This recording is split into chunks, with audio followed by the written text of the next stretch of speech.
সুতরাং যে আলেমদের জন্য স্বয়ং আল্লাহ দোয়া করেন, যে আলেমদের জন্য আসমানের লক্ষ লক্ষ কোটি কোটি ফেরেশতারা দোয়া করে, যে আলেমদের জন্য আসমান জমিনের সমস্ত সৃষ্টি দোয়া করে, যে আলেমদের জন্য গর্তের ভিতরে লুকিয়ে থাকা পিপিলিকাগুলো পর্যন্ত দোয়া করে, যে আলেমদের জন্য পানির সাথে মিশে থাকা মাছগুলো পর্যন্ত দোয়া করে, ওই আলেমদেরকে হাতে যারা হাত করা পরিয়েছে, ওই আলেমদেরকে যারা নির্যাতন করেছে, ওই আলেমদেরকে মিথ্যা মামলা দিয়ে যারা কারারুদ্ধ করেছে, ওই আলেমদেরকে যারা ফাঁসির মঞ্চে ঝুলাইয়া পৃথিবীর জমিন থেকে বিদায় করে দিয়েছে, ওই আলেমদেরকে যারা ক্রস ফায়ার দিয়েছে, যারা সহযোগিতা করেছে, তাদের সাথে মুসলমানদের কোনো সম্পর্ক থাকতে পারে?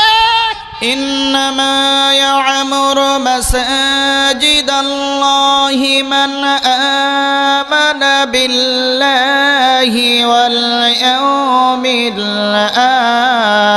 আখির ওয়া আকামাস সালাহ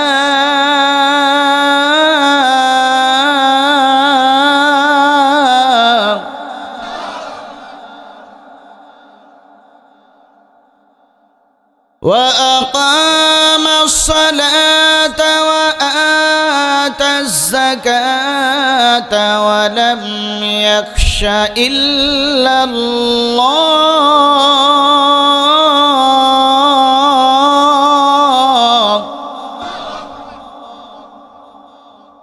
فعسى أولئك أن يكونوا من المهتدين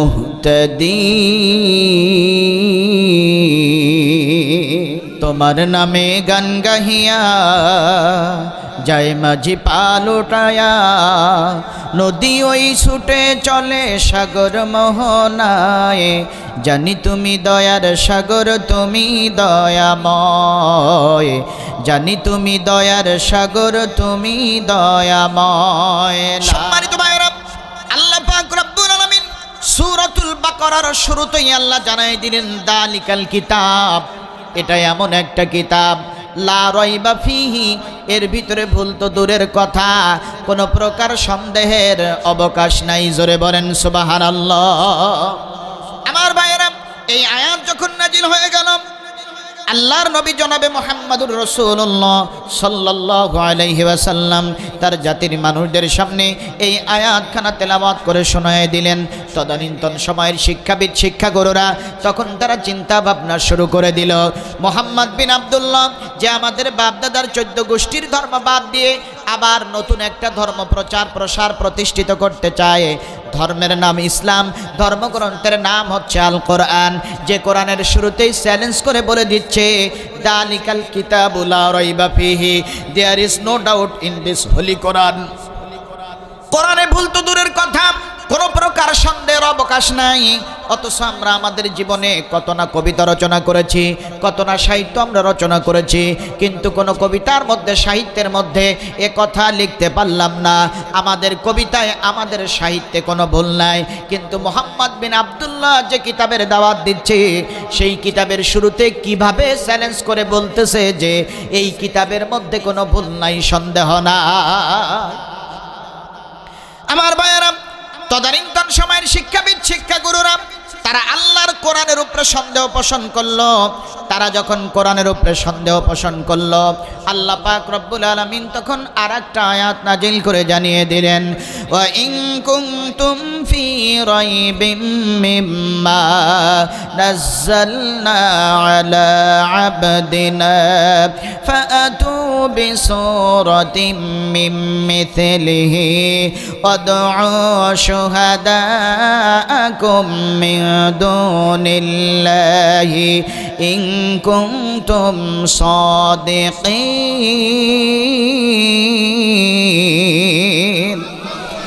আল্লাহর একটা আয়াত নাজিল করে জানিয়ে দিলেন, ওয়া ইন কুনতুম ফি রাইবিম মিম্মা নাযালনা আলা আবদিনা, আমি আমার বান্দা মুহাম্মদ বিন আব্দুল্লাহর উপরে আল কোরআন নামক যে কিতাবখানা নাজিল করেছি, এই কিতাবের উপরে যদি তোমাদের কারোর কোনো প্রকার সন্দেহ হয়ে থাকে, তাহলে ফাতু বিসূরাতিম মিন মিসলিহি, এই কিতাবের 114টি সূরার মধ্যখান থেকে ছোট্ট একটা সূরার মতো সূরা হলেও তোমরা তৈরি করে দেখাও। সূরা বাকারার মতো নয়, সূরা মায়েদার মতো নয়, সূরা আরাফের মতো নয়, সূরা নিসার মতো নয়। এই কোরআনের 170টি সূরার মধ্যখান থেকে ছোট্ট একটা সূরার মতো সূরা হলেও তোমরা তৈরি করে দেখাও। আমার ভাইয়েরা, তদানীন্তন সময়ের শিক্ষাবিদ শিক্ষাগুরুরা আল্লাহর কোরআনের একটা সূরার মতো সূরা তৈরি করার জন্য প্রচেষ্টা শুরু করে দিয়েছিল। দিন পার হয়ে রাত চলে এসেছিল, রাত পার হয়ে আবার দিন চলে এসেছিল। এভাবে করে সপ্তাহ, মাস, বছর বছর পার হয়ে গিয়েছিল, কিন্তু ওই জাতির শিক্ষাবিদ শিক্ষাগুরুরা আল্লাহর কোরআনের একটা সূরার মতো সূরা তারা তৈরি করতে পারে না। আমার ভাইয়েরা, তাহলে বোঝা গেল এই কোরআন যখনই নাজিল হয়েছে, এক শ্রেণীর মানুষ এই কোরআনে ভুল ধরার জন্য কাজ করেছে। কথা বলেন ঠিক না বেঠিক? কথা বলেন ঠিক না বেঠিক? আজও পর্যন্ত পৃথিবীর মঞ্চে এক শ্রেণীর মানুষ রয়েছে যারা মুসলমানদের ধর্মগ্রন্থ আল কোরআনে ভুল ধরার জন্য কাজ করতেছে। কিন্তু অত্যন্ত মজার খবর হচ্ছে, আজকে ইহুদি খ্রিস্টানেরা, অমুসলিমরা তারা আল্লাহর কোরআনে ভুল ধরতে যে কোরআন তেলাওয়াত শুনে, ইংরেজিতে অনুবাদ করা কোরআন পড়ে, কোরআনের কাছে আত্মসমর্পণ করে দলে দলে কালেমা পড়ে মুসলমান হয়ে যাচ্ছে। আমার ভাইরা, শুনে অবাক হয়ে যাবেন। আজকে America, Britain, Russia, France, Singapore, free সেক্সের দেশগুলোতে পর্যন্ত ইহুদি খ্রিস্টানরা, অমুসলিমরা কোরআন তেলাওয়াত শুনে, ইংরেজিতে অনুবাদ করা কোরআন পড়ে, কোরআনের কাছে আত্মসমর্পণ করে দলে দলে কালেমা পড়ে মুসলমান হয়ে যাচ্ছে। আমার ভাইয়েরা, ইংল্যান্ডের বিশ্ববিখ্যাত জ্ঞানী বিজ্ঞানী, নাম তার ডক্টর মিস্টার ইবনে ভাটজারি, যিনি মুসলমানদের ধর্মগ্রন্থ আল কোরআন সম্পর্কে একটা তথ্য দিয়েছেন। যেহেতু তার মাতৃভাষা ইংরেজি, তাই তিনি ইংরেজিতে এভাবেই বলেছেন, it is the fact that it has been reserved in fact through the age, review till the present day, it is true fact. তিনি বলেন, এ কথা সত্য কথা যে কোরআনুল কারীম অবতীর্ণ হওয়ার পর থেকে নিয়ে শুরু করে যুগ যুগ ধরে যে বাণী বহন করে নিয়ে আসতেছে, review till the present day, বর্তমান সময়ে কোরআনুল কারীমের ভিতরে যত কথা লেখা রয়েছে, ইট ইজ ট্রু ফ্যাক্ট, এগুলো সব সত্য কথা। কোরআনুল কারীমের মধ্যে কোনো প্রকার মিথ্যা কথা নাই। সুবহানাল্লাহ বলবেন না? সম্মানিত ভাইয়েরা, আমার আল্লাহ পাক রব্বুল আলামিন কোরআনুল কারীমের ভিতরে স্পেশাল 3টা গুণ দিয়েছেন, যে 3টা গুণ পৃথিবীর অন্য কোনো ধর্মগ্রন্থের ভিতরে নাই। তাওরাতে নাই, জাবুরে নাই, ইনজিলে নাই, সহিফায় নাই, পেতে নাই, কোরআনে নাই, মহাভারতে নাই, ওল্ড টেস্টামেন্টে নাই, নিউ টেস্টামেন্টে নাই, পৃথিবীর অন্য কোনো ধর্মগ্রন্থের ভিতরে এই 3টা গুণ নাই। শুধুমাত্র একমাত্র কেবলমাত্র কোরআনুল কারীমের মধ্যে আল্লাহ পাক রব্বুল আলামিন স্পেশাল 3টা গুণ দিয়েছেন। আল্লাহ রব্বুল আলামিন বলেন, ওয়া তাম্মাত কালিমাতু রাব্বিকা সিদকান ওয়া আদলা লা মুবাদদিলা লিকালিমাতিহি। আল্লাহ রাব্বুল আলামিন বলেন, কোরআনের স্পেশাল 3টা গুণ, তার 1 নাম্বার হচ্ছে ওয়া তাম্মাত কালিমাতু রাব্বিকা সিদকান। কোরআনুল কারীমের প্রথম থেকে শেষ পর্যন্ত, সূরা ফাতিহা, সূরা বাকারা থেকে সূরা নাস পর্যন্ত, বিসমিল্লাহর বা থেকে নিয়ে শুরু করে মিনাল জিন্নাতি ওয়ান নাসের সিন পর্যন্ত, কোরআনুল কারীমের ভিতরে যত কথা রয়েছে সবগুলো সত্য কথা। 2 নাম্বার গুণ হচ্ছে ওয়াদলা। এর ভিতরে যত বিচার ব্যবস্থা রয়েছে, যত আইন ও বিধান রয়েছে, সবগুলো ন্যায় এবং ইনসাফ ভিত্তিক। স্বজন প্রীতি করে কোরআনুল কারীমের মধ্যে একটি আইনও আল্লাহ রচনা করেন না। আমার ভাইরা, চোর চুরি করলে কি শাস্তি হবে কোরআনে আছে না নাই? একটু সবাই কথা বলেন, আছে না নাই? আল্লাহর কোরআন বলছে, আস-সারিকু ওয়াস-সারিকাতু ফাকতাউ আইদিয়াহুমা। চোর নারী হোক পুরুষ হোক, সাক্ষী প্রমাণ পাওয়ার পরে তার হাত কেটে দাও। আইনটা কার? একটু জোরে বলেন, আইন কার? আল্লাহ। আল্লাহ চাইলে এখানে মুসলমানদের জন্য একটু সহজ করলেও করতে পারতেন। আল্লাহ তো এমনটি বললেও বলতে পারতেন যে চোর যদি চুরি করে, সে যদি অমুসলিম হয় তাহলে তার হাত কেটে দাও, আর যদি মুসলমান হয় তাহলে তার আঙ্গুল কেটে দাও। এরকম কথা বললেও বলতে পারতেন কি পারতেন না? পারতেন। কিন্তু আল্লাহ সেটা বলেন নাই, কারণ চোর নারী হোক পুরুষ হোক, মুসলমান হোক অমুসলিম হোক, নিজের দলের লোক হোক আর বিরোধী দলের লোক হোক, চোর তো চোরই। কথা বলেন ঠিক না ঠিক? আর অপরাধী যেই হোক শাস্তি একরকম হওয়ার দরকার আছে না নাই? একটু জোরে বলেন আছে না নাই? নিজের দলের জন্য একরকম আইন, বিরোধী দলের জন্য একরকম আইন, নিজেদের জন্য একরকম শাস্তি, বিরোধীদের জন্য আর একরকম শাস্তি। এটা কখনো ইনসাফ ভিত্তিক আইন হতে পারে? কোরআনের 2 নম্বর গুণ হচ্ছে কোরআনে আল্লাহ যত আইন ও বিধান দিয়েছেন সবগুলো ন্যায় এবং ইনসাফ ভিত্তিক। স্বজন প্রীতি করে কোরআনে একটি আইনও রচনা করা হয় নাই। কোরআনের 3 নম্বর স্পেশাল গুণ হচ্ছে লা মুবাদদিলা লিকালিমাতিহি। এই কিতাবের কোনো পরিবর্তন নাই। সেই 1500 বছর আগে বিশ্বনবীর কাছে আল্লাহ পাক রব্বুল আলামিন যে কোরআন নাজিল করেছিলেন সেই কোরআন এখনো আছে। কিয়ামত পর্যন্ত কোরআন অক্ষত অবস্থায় থাকবে। কোরআনুল কারীমের একটি আয়াতের একটি অক্ষর কেটে সংশোধন করার মতো কোনো মায়ের সন্তান পৃথিবীর জমিনে জন্ম নেবে না। সম্মানিত ভাইরা, কানাডার টরন্টো ইউনিভার্সিটির head of the department of immunology, পুরাতত্ত্ব এবং চিকিৎসা বিজ্ঞানের গোটা পৃথিবীর শ্রেষ্ঠ বিজ্ঞানীদের ভিতর থেকে অন্যতম, নাম তার ডাক্তার কে এলমোর, যিনি একজন বিশিষ্ট চিকিৎসাবিদ ছিলেন। এই ডাক্তার কে এলমোর পবিত্র কোরআনুল কারীমের সূরা আলাকের তাফসীর পড়তে তাফসীর শেষ করার আগেই তিনি কালেমা পড়ে মুসলমান হয়ে গেছে। ইংল্যান্ডের স্বনামধন্য ব্যক্তিত্ব টনি বিলারের আপন শালিকা, নাম তার লরেন বুথ। এই লরেন বুথ গেছে ইরান দেশ সফর করতে। ইরানের মাটি তিনি ঘুরে ঘুরে দেখতেছেন। হঠাৎ করে তিনি থমকে দাঁড়ালেন, আশ্চর্য হয়ে গেলেন। সাথীদেরকে ডাক দিয়ে বলেন, ও আমার সাথীরা, কি এক আশ্চর্য গানের আওয়াজ আমার কর্ণকুহরে ভেসে আসতেছে। আমি আমার জীবনে পৃথিবীর বিভিন্ন দেশ এবং রাষ্ট্র ভ্রমণ করেছি। সেই দেশ এবং রাষ্ট্রে যাইয়া সেই দেশের শ্রেষ্ঠ গায়ক গায়িকাদেরকে নিয়ে আধুনিক মিউজিক এবং যন্ত্রপাতির মাধ্যমে বিভিন্ন ভাষায় আমি গান শুনেছি, কিন্তু কোনো গান তো আমার হৃদয়কে স্পর্শ করতে পারে নাই। আজকে ইরানের মাটিতে এসে কি এক আশ্চর্য গানের আওয়াজ আমার কর্ণকুহরে প্রবেশ করতেছে, যে গান শোনা মাত্রই আমার অন্তরটা শান্তিতে ভরে গেছে। লরেন বুথ বলেন, আমার সাথীরা, আমাকে নিয়ে চলো সেই জায়গায় যে জায়গা থেকে গানের আওয়াজ ভেসে আসতেছে। এবার লরেন বুথকে নিয়ে যাওয়া হলো। যে দেখা গেল ছোট্ট ছোট্ট ঘর, ওই ছোট্ট ছোট্ট ঘরের ভিতরে ছোট্ট ছোট্ট বাচ্চারা গান গাইতেছে। লরেন বুথ প্রশ্ন করলেন, ও আমার সাথীরা, এই ছোট্ট ছোট্ট ঘরগুলো কিসের ঘর? এই ছোট্ট ছোট্ট বাচ্চারা কারা? যাদের কাছে কোনো আধুনিক যন্ত্রপাতি নাই, মিউজিক নাই, বাজনা নাই, শুধুমাত্র তাদের কচি কণ্ঠ দিয়া এত সুন্দর গান তারা কিভাবে গাইতেছে? এই গান তারা পেল কোথায়? এই গান তারা শিখলো কিভাবে? এই গানের রচয়িতাকে, এই গানের সুরকারকে আমাকে একটু জানিয়ে দাও। তখন ইরানের মানুষেরা বলতেছে, ও লরেন বুথ, আপনি জানেন কি এটা হচ্ছে ইরান দেশ, এটা হচ্ছে মুসলিম কান্ট্রি। এখানে মুসলমানেরা বসবাস করে। মুসলমানদের ধর্মের নাম ইসলাম, ধর্মগ্রন্থের নাম হচ্ছে আল কোরআন। এই যে ছোট্ট ছোট্ট ঘরগুলো দেখতে পাচ্ছেন, এই ছোট্ট ছোট্ট ঘরগুলোকে বলা হয় মসজিদ অথবা মাদ্রাসা, যেটাকে মুসলমানদের জন্য ইবাদতখানা বলা হয়। আর এই যে ছোট্ট ছোট্ট বাচ্চাদেরকে দেখতেছেন, এই ছোট্ট ছোট্ট বাচ্চারা ওরা আর কেউ না, ওরা হচ্ছে মুসলমানদের ধর্মগ্রন্থ আল কোরআনের হাফেজ।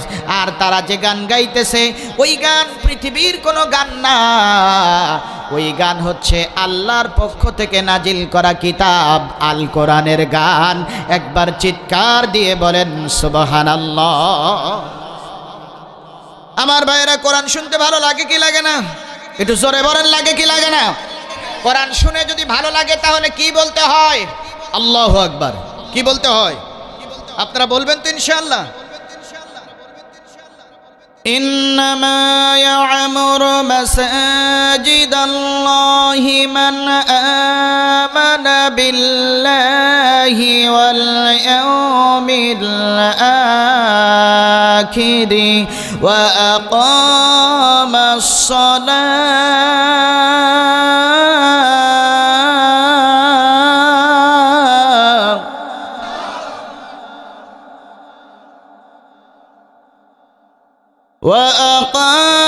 الصلاة وآتى الزكاة ولم يخش إلا الله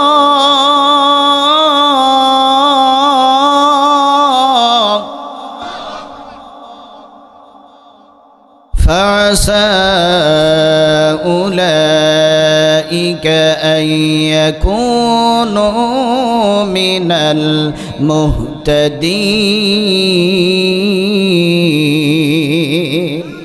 আমার ভাইরা কোরআন শুনতে ভালো লাগে কি লাগে না একটু জোরে বলেন লাগে কি লাগে না সেই ছোটবেলায় আব্বার হাত ধরে গিয়েছিলাম মসজিদের ভিতরে যাওয়ার পরে ইমাম সাহেব মাগরিবের ওয়াক্তে কোন সূরা দিয়ে নামাজ শুরু করেছিলেন সূরা ফাতিহা দিয়ে নামাজ শুরু করেছিলেন আমার ভাইরা আজকে আমার বয়স 34 বছর আপনাদের কারোর বয়স 40 বছর কারোর 60-70 হয়ে গেছে 60-70 বছর বয়স হয়ে যাওয়ার পরে কোন মুসলমান কি মসজিদের ভিতরে ঢুকে ইমাম সাহেবকে ডেকে ডেকে বলেছে ও ইমাম সাহেব জীবনের 60-70 বছর ধরে সূরা ফাতিহা দিয়ে নামাজ পড়ে আসতেছি এখন তো আর সূরা ফাতিহা ভালো লাগে না নতুন আর একটা সূরা দিয়ে নামাজ শুরু করো এ কথা কি কেউ কখনো বলেছে বলে নাই বরং আপনি আমি যখন মাগরিবের ওয়াক্তে সূরা ফাতিহা দিয়ে নামাজ শেষ করে বাড়িতে চলে যাই আবার এশার ওয়াক্তে মুয়াজ্জিন মসজিদ থেকে ডাক দেয় আমরা আবার চলে আসি এশার নামাজ পড়ার জন্য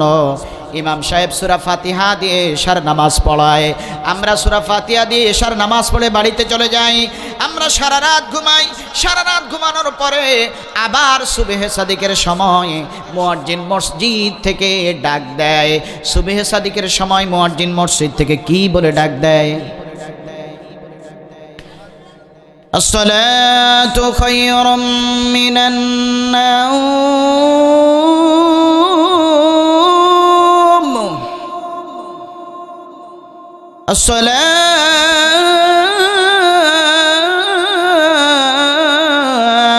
الصلاة خير من النوم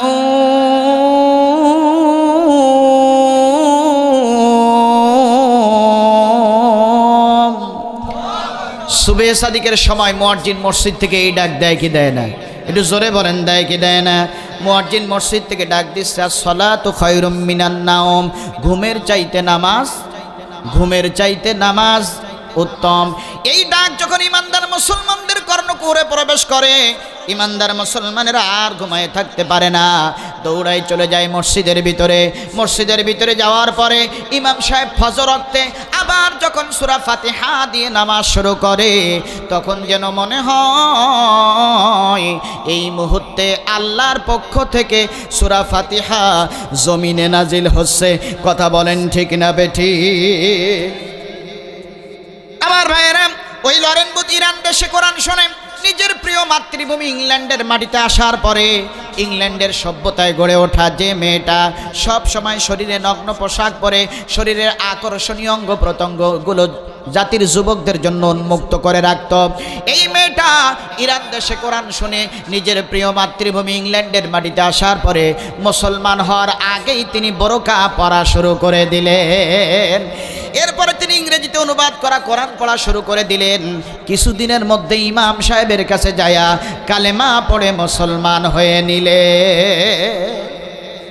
আজকে এভাবে করে প্রতিনিয়ত ইহুদি খ্রিস্টানেরা অমুসলিমরা কোরআন পড়ে কোরআন বুঝে কোরআনের কাছে আত্মসমর্পণ করে দলে দলে কালেমা পড়ে মুসলমান হয়ে যাচ্ছে আমার ভাইয়েরা যে সময় ইহুদি খ্রিস্টানেরা অমুসলিমরা কোরআন পড়ে কোরআন বুঝে কোরআনের কাছে আত্মসমর্পণ করে দলে দলে কালেমা পড়ে মুসলমান হয়ে যাচ্ছে ঠিক সেই সময় আপনার আমার প্রিয় মাতৃভূমি বাংলাদেশের বুকে কিছু মুসলমানের বাচ্চারা কোরআন না পড়ে কোরআন না বুঝে কোরআনের বিরুদ্ধে বক্তব্য দিয়ে বেঈমান হয়ে যাচ্ছে কথা বলেন ঠিক না বেঠিক একদিকে অমুসলিমরা কোরআন পড়ে মুসলমান হচ্ছে আর আমার দেশের কিছু হতভাগা কপাল পড়া মুসলমানের বাচ্চারা কোরআন না পড়ে কোরআন না বুঝে কোরআনের বিরুদ্ধে বক্তব্য দিয়ে বেঈমান হয়ে যাচ্ছে সম্মানিত ভাইয়েরা আল্লাহ তাআলা আমার এই 34 বছর বয়সে বাংলাদেশের 51টি জেলা সফর করার সুযোগ আল্লাহ তাআলা আমাকে দিয়েছেন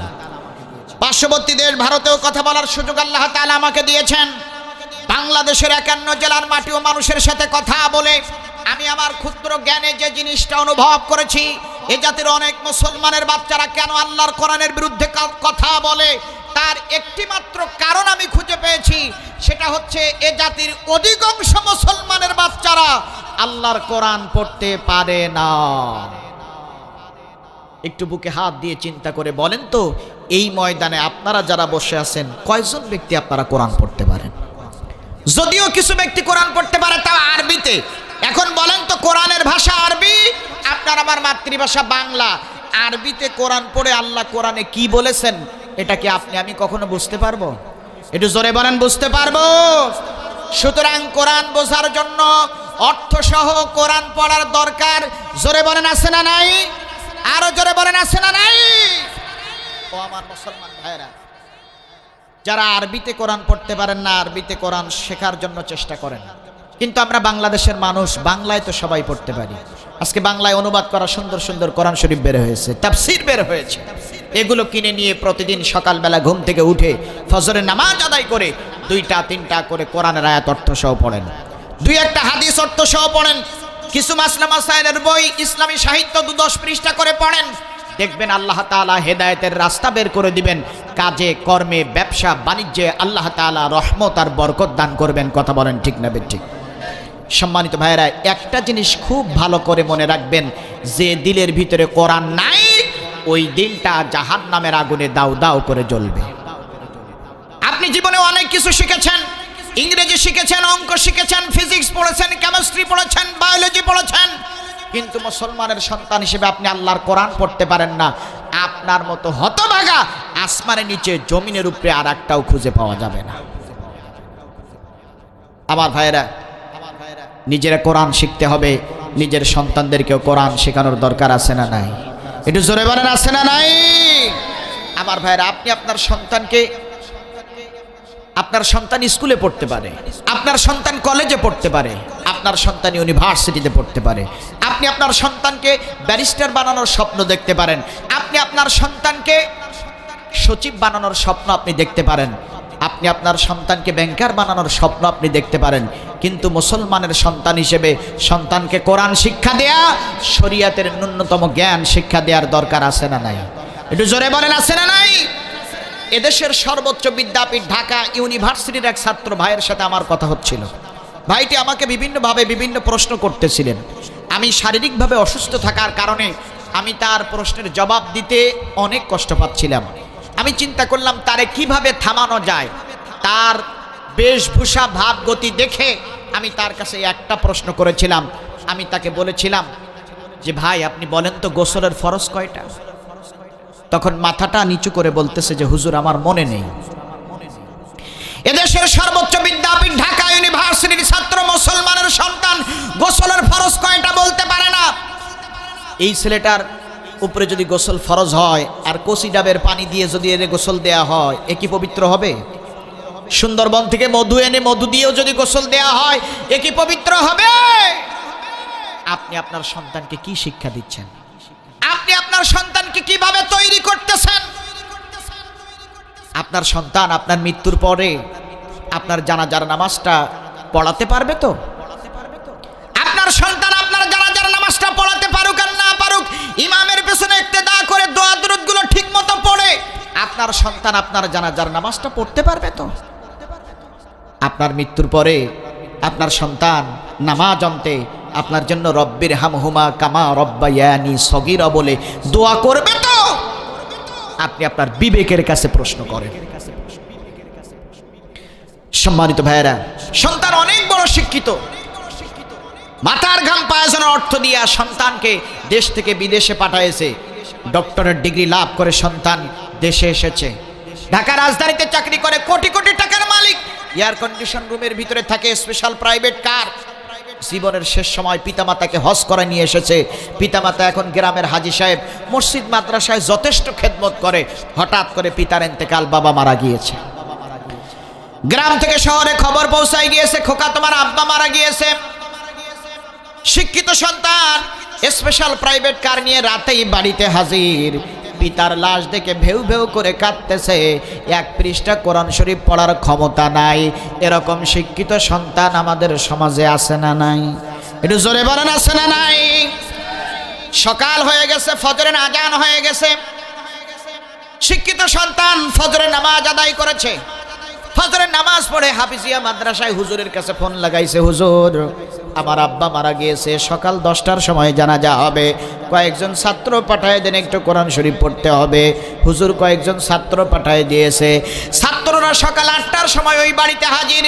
শিক্ষিত সন্তান, এলাকার প্রভাবশালী ব্যক্তিত্ব, মাদ্রাসার ছাত্রদেরকে দেখা মাত্রই বলতেছে, ও মাদ্রাসার ছাত্ররা, তোমরা আমার আব্বার নামে 10 খতম কোরআন শরীফ পড়ে দাও। কয় খতম? সবাই বলেন কয় খতম? জানাজা কয়টায়? 10টার সময়। ছাত্ররা এসেছে কয়টায়? 8টার সময়। বাকি আছে কয় ঘন্টা? 2 ঘন্টা। ও যদি নিজে কোরআন শরীফ পড়া জানতো, ও কি 1 খতম কোরআন শরীফ পড়ার কথা বলতে পারতো? এলাকার প্রভাবশালী ব্যক্তিত্ব, অনেক টাকার মালিক, ওই জায়গায় তো 2-1 খতমে হয় না, ওই জায়গায় 10 খতম মারা লাগে। কথা বলেন ঠিক না বেঠিক? দেখবেন হাফিজিয়া মাদ্রাসার ছাত্ররা, ওরা কিন্তু কারোর সাথে তর্ক করে না, চুপচাপ যে পড়া শুরু করে। কোনো রকমে 9টা 9:30 যেই পার হয়ে যায়, সেই বলে যে আমাদের পড়া হয়ে গেছে।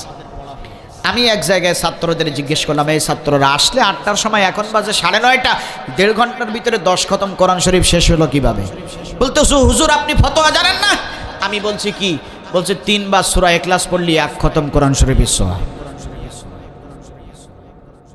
ওনার আব্বার নামে 10 বার সূরা ইখলাস পড়ে দিয়েছি, 30 বার সূরা ইখলাস পড়ে দিয়েছি, 10 খতম কোরআন শরীফ তো অনেক আগেই চলে গিয়েছে। তা আমি বললাম, তো এতক্ষণ ধরে তোমরা কি পড়লা? বলতেছে হুজুর ওই যে রাত্রিবেলা হুজুরের কাছে পড়া দিতে হবে, সেইটা একটু সাইজ করে নিলাম। আজকে অনেকেই মনে করে মাথায় টুপি দিলে মনে হয় বুদ্ধি কমে। আরে মিয়া, মাথায় টুপি দিলে বুদ্ধি কমে না, বুদ্ধি জোরে বলেন বুদ্ধি। সুতরাং হুজুরদের বিরোধিতা করে লাভ হবে না, হুজুরদের মেরে লাভ হবে না, কারণ হুজুরদের আসল 3 জায়গায় কাজে লাগে। কয় জায়গায়? আসল 3 জায়গায়। হওয়ার সাথে সাথে হুজুর একটু আজান দিয়ে দাও, মরার সাথে সাথে হুজুর একটু জানাজার নামাজ পড়ায় দাও। আর হওয়া আর মরা এর মাঝখানে একটা মৌসুম আছে। কোন সময়? ওই লাইসেন্স করার সময়। দেখবেন আমাদের সমাজের কিছু মানুষ আছে, এরা এই 3 সময় হুজুরদের ডাকে আর বাকি জীবনটা হুজুরদের বিরোধিতা করে। আছে না নাই? একটু জোরে বলেন, আছে না নাই? আপনারা দামড়া গরু চেনেন? দামড়া গরু চেনেন আপনারা? আমার সমাজে কিছু মানুষ এখন তৈরি হয়ে গেছে, মানুষ দেখলে দামড়া গরু যে কায়দায় তাকায়, হুজুর দেখলে আমার সমাজের কিছু মানুষ তৈরি হয়ে গেছে ওই একই কায়দায় তাকায়। কথা বলেন ঠিক না বেঠিক? হুজুরিরা আবার রাজনীতি করবে, হুজুরিরা আবার ভালো খাবে, হুজুরিরা ভালো পড়বে, এটা মোটে তাদের সহ্য হয় না। কথা বলেন ঠিক না বেঠিক? সম্মানিত ভাইয়েরা, সকাল 10টার সময় জানাজা হবে। শিক্ষিত সন্তান পিতার জানাজার নামাজ পড়াতে পারতেছে না, এটা হচ্ছে তার জন্য চরম ব্যর্থতা। মসজিদের ইমাম সাহেব কিংবা ভাড়া করা হুজুর দিয়ে জানাজার নামাজ শুরু, পিতার লাশ সামনে পড়ে আছে, ইমাম সাহেব দাঁড়ায় গেছে জানাজার নামাজ পড়ানোর জন্য। শিক্ষিত সন্তান প্রথম কাতারে ইমামের পেছনে দাঁড়ায় গেছে বাবার জানাজায়। ইমাম সাহেব আল্লাহু আকবার বলে জানাজার নামাজ শুরু করেছে। শিক্ষিত সন্তান প্রথম কাতারে আল্লাহু আকবার বলে বাবার জানাজার নামাজে দাঁড়ায় গেছে। দ্বিতীয়বার ইমাম সাহেব আবার যখন আল্লাহু আকবার বলে তাকবীর দিয়েছে, তখন দেখবেন অনেক শিক্ষিত সন্তান আছে, ডানে তাকায় আর বামে তাকায় আর চিন্তা করে, হাত তুলবে না হাত ছেড়ে দেবে, রুকুই যাবে না সেজদায় যাবে। এই অবস্থা আমাদের সমাজে আছে না? না মুসলমান ভাইরা আমার, একটু আওয়াজ দিয়ে বলেন তো, যে শিক্ষিত সন্তান পিতার জানাজার নামাজে দ্বিতীয় তাকবীরে হাত তুলবে না হাত ছেড়ে দেবে, রুকুই যাবে না সিজদায় যাবে, এই চিন্তা যে শিক্ষিত সন্তান করতেছে, ওই সন্তান কি ওই তাকবীরের পরে যে দোয়াগুলো আছে ওই দোয়াগুলো কি জানে? একটু জোরে বলেন, জানে? যে সন্তানের জন্য মাথার ঘাম পায়ে ঝরানোর অর্থ দিয়ে লেখাপড়া শিখালেন, গগনচুম্বী রাজপ্রাসাদ তৈরি করে গেলেন, লক্ষ লক্ষ কোটি কোটি টাকা খরচ করলেন যে সন্তানের পেছনে, আপনার সেই শিক্ষিত সন্তান আপনার মৃত্যুর পরে আপনার জানাজার নামাজটা ইমামের পেছনে ইক্তেদা করে দোয়া দুরূদগুলো ঠিক মতো পড়ে, আপনার সন্তান যদি আপনার জানাজার নামাজটা সঠিকভাবে পড়তে না পারে, তাহলে আপনার সন্তান দুনিয়ায় থাকা আর সন্তান একেবারে না থাকা একই কথা। ওর চাইতে হাত খোড়া নিঃসন্তান থাকা অনেক ভালো। আমার ভাইয়েরা, জানাজা শেষ হয়ে গেছে, এবার পিতার লাশ কবরস্থ করা হয়েছে। কবরের উপরে মাটি সমান করে দেওয়া হয়েছে। এবার হবে দোয়া। এই দোয়ার বেলায়ও আমার মতো ভাড়া করা হুজুর আর আমার মতো ভাড়া করা হুজুরের পকেটের মধ্যে 500 টাকার জায়গায় যদি 1000 টাকার একটা লাল নোট মেরে দেয়া যায়, তাহলে ওর বাবার কোন কায়দায় জান্নাতে পৌঁছাই দিতে হয়, সেই দোয়া আমরা হুজুরেরা খুব ভালো জানি। কথা বলেন ঠিক না বেঠিক? হুজুরের পকেটের মধ্যে যখন 500 টাকার জায়গায় 1000 টাকার লাল নোট পড়ে যায়, হুজুরের মাথায় তখন আর কাজ করে না, মোনাজাত শুধু লম্বা করতে থাকে। পেছনে মুসল্লিরা রোদ্রে পুড়তেছে না বৃষ্টিতে ভিজতেছে, হুজুরের সেই খেয়াল নাই, হুজুর মোনাজাত করতেই আছে। এক কথা বারবার বলে আর মোনাজাত শুধু লম্বা করে। কেউ কান্নাকাটি না করলে হুজুর একা একা কান্নাকাটি করে আর মোনাজাত শুধু লম্বা করতে থাকে। শেষ পর্যন্ত 2-1 হাত উঁচু করে রাখতে না পেরে বলে, হুজুর থলাম তোমার মোনাজাত। এই অবস্থা আছে না নাই? একটু জোরে বলেন আছে না নাই? আমার ভাইরা বেয়াদবি মাফ করবেন, আমি আপনাদের হাসির খোরাক দেওয়ার জন্য এই কথাগুলো বলতেছি না, বাস্তব ভিত্তিক কথা বলে আপনাদের বিবেকের দরজায় একটু আঘাত করার জন্য চেষ্টা করতেছি। মুসলমান ভাইরা একটু আওয়াজ দিয়ে বলেন তো, কাবা শরীফের ইমাম দিয়াও যদি পিতামাতার জন্য দোয়া করানো হয়, ওই দোয়া কবুল হবে, এর মধ্যে কোনো গ্যারান্টি আছে? একটু জোরে বলেন, গ্যারান্টি আছে? গ্যারান্টি নাই। অথচ আল্লাহর নবী বলেছেন, সন্তান যদি পিতামাতার জন্য দোয়া করে আর পিতামাতা যদি সন্তানের জন্য দোয়া করে, এই দুই দোয়ার মাঝে কোনো ব্যারিকেড আর পর্দা থাকে না, আল্লাহ তাআলা ডাইরেক্ট কবুল করে নেয়। শুধু তাই নয়, আল্লাহর নবী তার জান্নাতি জবানে বলেছেন, সন্তান যদি পিতামাতার জন্য দোয়া করে আর দোয়া করার সময় যদি সন্তানের চোখ দিয়ে পানি ঝরে, সন্তানের চোখের পানি নাকের ডগায় পৌঁছানোর পূর্বে আল্লাহ পাক রব্বুল আলামিন ওই সন্তানের পিতামাতার জিন্দেগির সমস্ত গুনাহগুলো আল্লাহ মাফ করে দেয়। সুতরাং আমার ভাইরা, সন্তানকে কোরআন শিক্ষা দেওয়ার দরকার আছে না নাই? একটু জোরে বলেন আছে না নাই? আল্লাহর হাবিব বলেছেন, ইদা আফসাহা আওলাদুকুম ফাআল্লিমুহুম লা ইলাহা ইল্লাল্লাহু মুহাম্মাদুর রাসূলুল্লাহ সাল্লাল্লাহু আলাইহি ওয়াসাল্লাম। আল্লাহ নবী বলেছেন, তোমাদের সন্তান যখন কথা বলা শিখবে, আগে তাকে কালেমায়ে তাওহীদ শিক্ষা দাও। সম্মানিত ভাইরা, কিন্তু আজকে তো আর কালেমার তালকিন নাই, আজকে কালেমা শিক্ষা দেয় না, আজকে ছোট্ট বাচ্চার হাতে মোবাইল তুলে দেয়, মোবাইল শিক্ষা দেয়। কথা বলেন, কথা বলেন ঠিক না ঠিক? আমার ভাইয়েরা, সন্তান হিসেবে পিতা মাতার প্রতি সন্তানের যেমন দায়িত্ব এবং কর্তব্য রয়েছে, পিতামাতা হিসেবে সন্তানের উপরেও তেমনি দায়িত্ব এবং কর্তব্য রয়েছে। সন্তানকে কোরআন শিক্ষা দেয়া হচ্ছে পিতামাতার দায়িত্ব। আপনি যদি আপনার সন্তানকে কোরআন শিক্ষা দেন, তাহলে কি লাভ হবে একটু খেয়াল করে শোনেন। আমার ভাইয়েরা, পয়গম্বর ঈসা আলাইহিস সালাতু ওয়াস সালাম তিনি বাড়ি থেকে বের হয়েছেন, দূরে কোথাও যাবেন, পথিমধ্যে রাস্তার পাশে একটা কবর, তিনি ওই কবরের পাশে থমকে দাঁড়ালেন, আশ্চর্য হয়ে গেলেন, কারণ কবরবাসীকে কঠোর এবং কঠিন শাস্তি দেয়া হচ্ছে।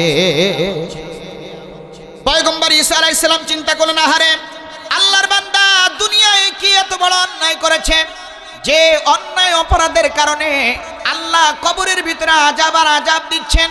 কিন্তু ঈসা আলাইহিস সালাম বড় ব্যস্ত ছিলেন, বেশিক্ষণ অপেক্ষা করতে পারলেন না, দাঁড়াতে পারলেন না, তিনি চলে গেলেন তার গন্তব্যে।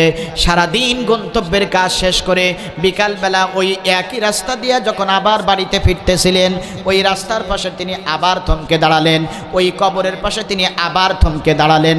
এবার তিনি আরও বেশি আশ্চর্য হয়ে গেলেন, কারণ এখন কবরের ভিতরে কোনো আযাব নাই, কোনো আযাব নাই, কোনো আযাব নাই, কবরের ভিতরে জান্নাতের শান্তি আর শান্তি বর্ষিত হচ্ছে। পয়গম্বর ঈসা আলাইহিস সালাম সাথে সাথে সিজদায় পড়ে গেলেন, আল্লাহকে ডাক দিয়ে বলেন, ওগো আল্লাহ, সকালবেলা দেখি কবরের ভিতরে আযাব আযাব আর আযাব, বিকালবেলা দেখতেছি জান্নাতের শান্তি আর শান্তি, কারণটা কি? আল্লাহ পাক রব্বুল আলামিন ডাক দিয়ে বললেন, ওগো ঈসা রুহুল্লাহ, তুমি যে বান্দার কবরের পাশে দাঁড়িয়ে আছো, ওই বান্দা যেদিন মারা গিয়েছিল, ওই দিন থেকে আজ সকাল পর্যন্ত তাকে কবরের ভিতরে কঠোর এবং কঠিন শাস্তি দেয়া হচ্ছিল। কিন্তু আল্লাহর ওই বান্দা, আমার ওই বান্দা যেদিন মারা গিয়েছিল, সেদিন তার স্ত্রী ছিল গর্ভবতী। গর্ভবতী স্ত্রী কিছুদিন পরে একটা পুত্র সন্তান জন্ম দিয়েছে। পুত্র সন্তান জন্ম দেওয়ার পরে দুঃখিনী মা তার ইয়াতিম শিশু মাসুম বাচ্চাটাকে লালন পালন করেছে, বড় করেছে। ছোট্ট বাচ্চাটা এখন হাঁটা চলা শুরু করে দিয়েছে, কথা বলা শিখে গিয়েছে। দুঃখিনী মা তার ইয়াতিম শিশু মাসুম বাচ্চাটাকে আজকে ফোরকানিয়া মাদ্রাসায় পাঠাই দিয়েছে ইনজিল কিতাব তেলাওয়াত শিক্ষা করার জন্য। ওই ছোট্ট বাচ্চাটা যখন হুজুরের সামনে যেয়ে বসেছে, হুজুর তখন বলতেছে, খোকা তুমি পড়ো বিসমিল্লাহির রহমানির রহিম। আল্লাহ ডাক দিয়ে বলল, ঈসা রুহুল্লাহ, ওই ইয়াতিম শিশু মাসুম বাচ্চাটা আমি আল্লাহ আমার নাম নিয়ে ইনজিল কিতাব পড়া শেখা যখন শুরু করতেছিল, আমি আল্লাহ নিজেই লজ্জিত হয়ে গেলাম। আহারে, যার রেখে যাওয়া সন্তান আমি আল্লাহ আমার নাম নিয়ে ইনজিল কিতাব পড়া শেখা শুরু করতেছে, আর আমি তার পিতাকে কবরের ভিতরে কঠোর এবং কঠিন শাস্তি দিচ্ছি। আমি আল্লাহ নিজেই লজ্জিত হয়ে গেলাম।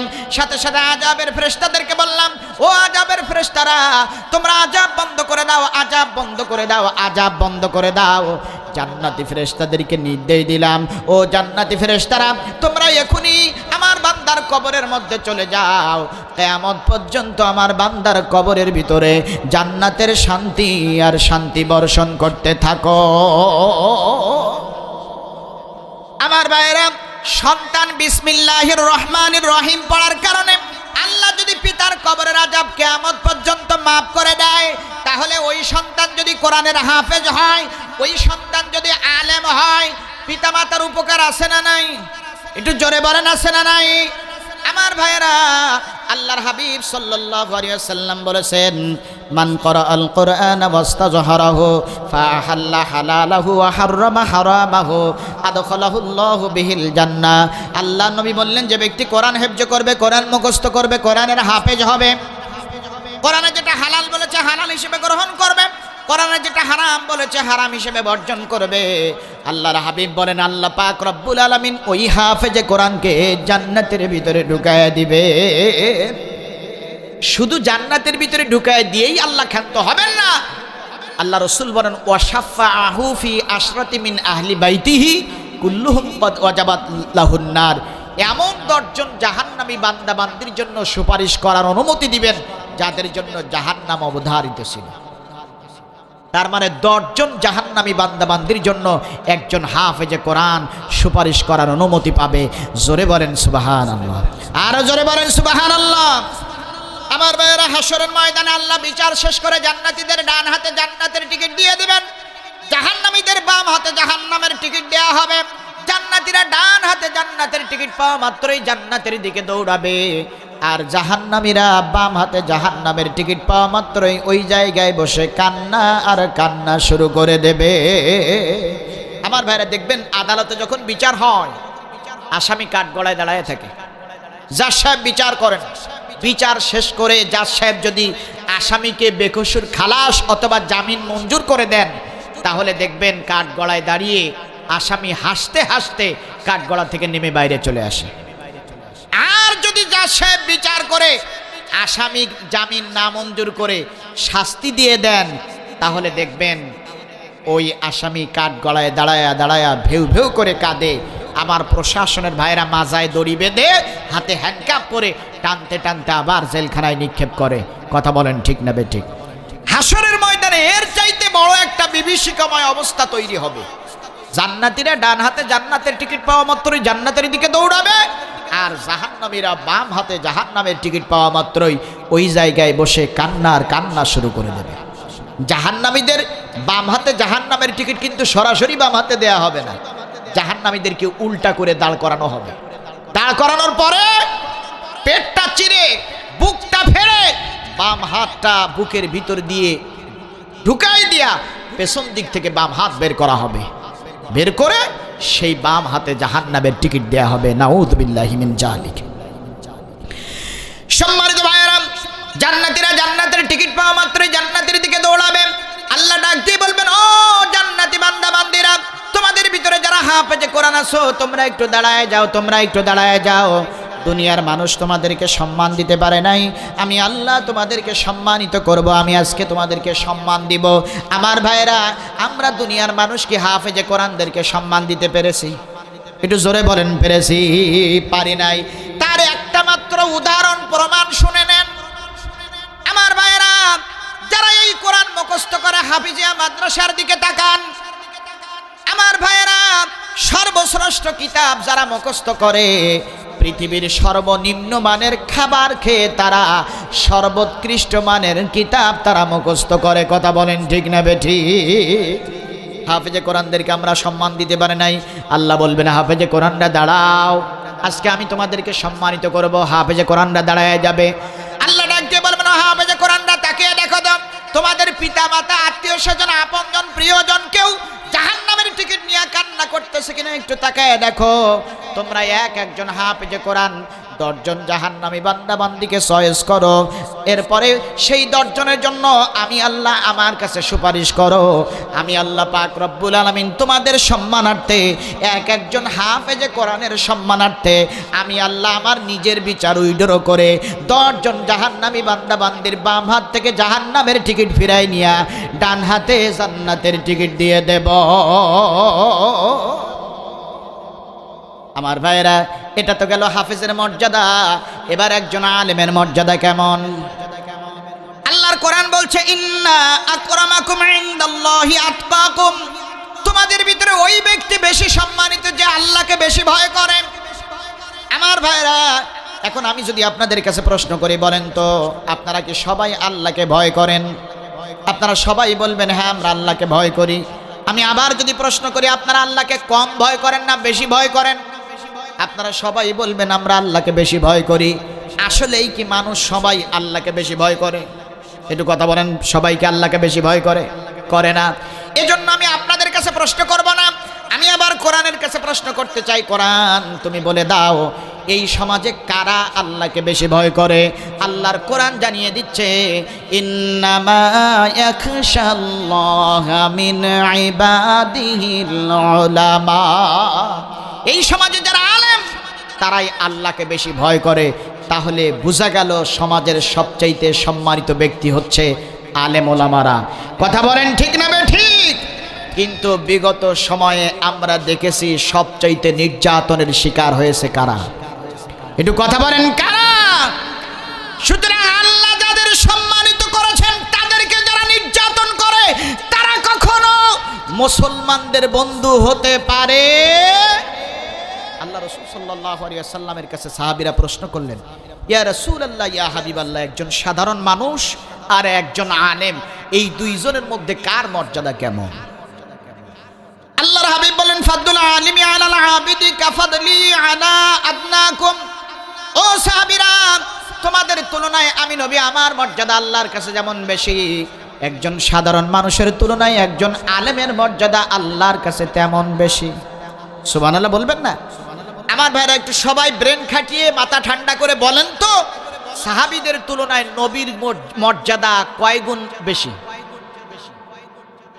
হাজার হাজার গুণ বেশি, যার কল্পনা কোনো ব্রেন করতেও পারবে না।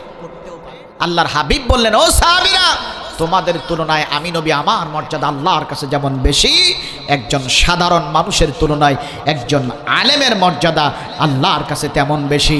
চিৎকার দিয়ে বলেন সুবহানাল্লাহ। নবীজি এই কথা বলেই থামলেন না।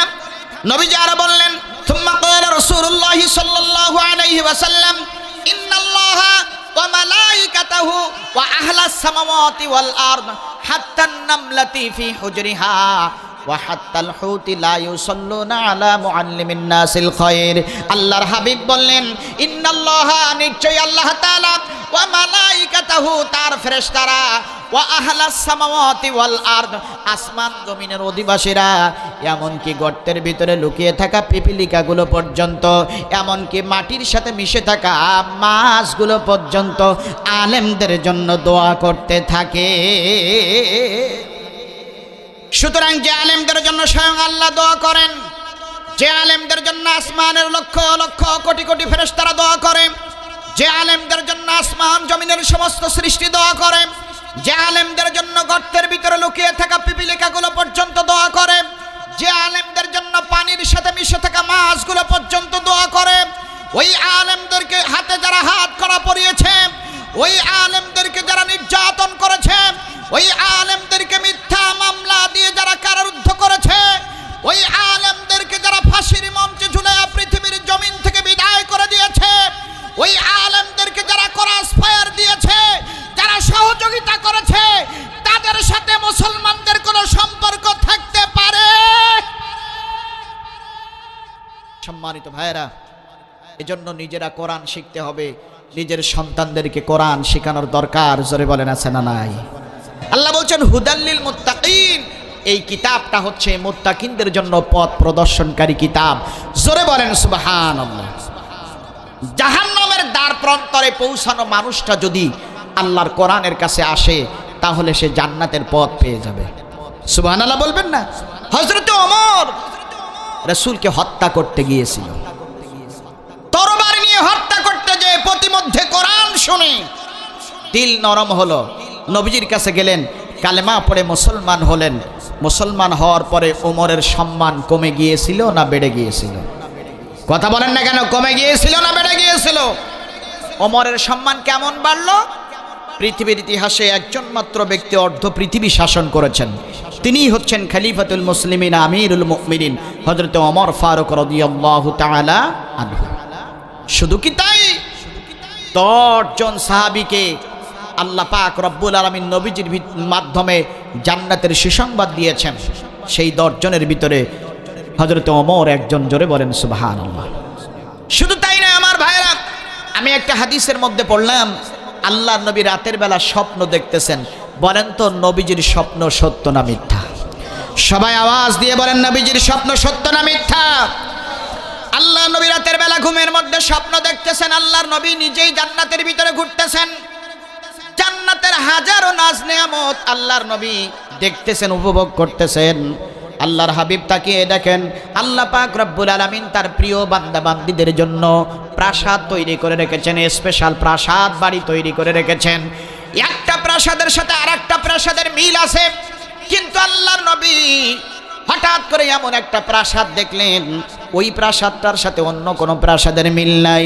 নবীজি চিন্তা করতে লাগলেন, আহারে আল্লাহ পাক রব্বুল আলামিন জান্নাতের ভিতরে অসংখ্য প্রাসাদ তার প্রিয় বান্দা বান্দীদের জন্য রেখে দিয়েছেন, কিন্তু একটা প্রাসাদের সাথে আর একটা প্রাসাদের মিল আছে, কিন্তু এই যে প্রাসাদটা দেখা যায়, এই প্রাসাদের সাথে জান্নাতের অন্য কোনো প্রাসাদের মিল নাই।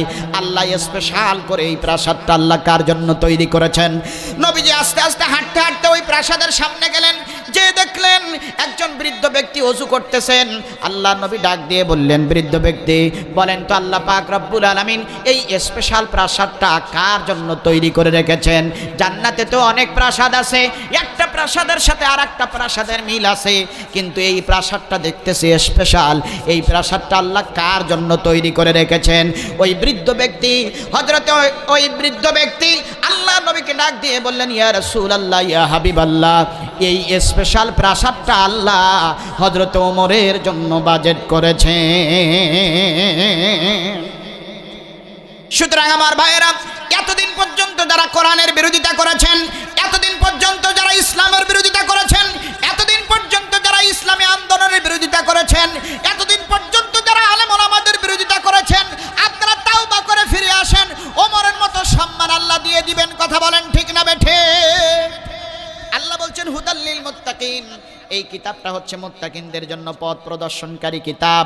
এরপরে আল্লাহ মুত্তাকিনদের 3টা গুণ বর্ণনা করেছেন। আল্লাহ বলছেন, আল্লাযীনা ইউমিনুনা বিল গায়ব।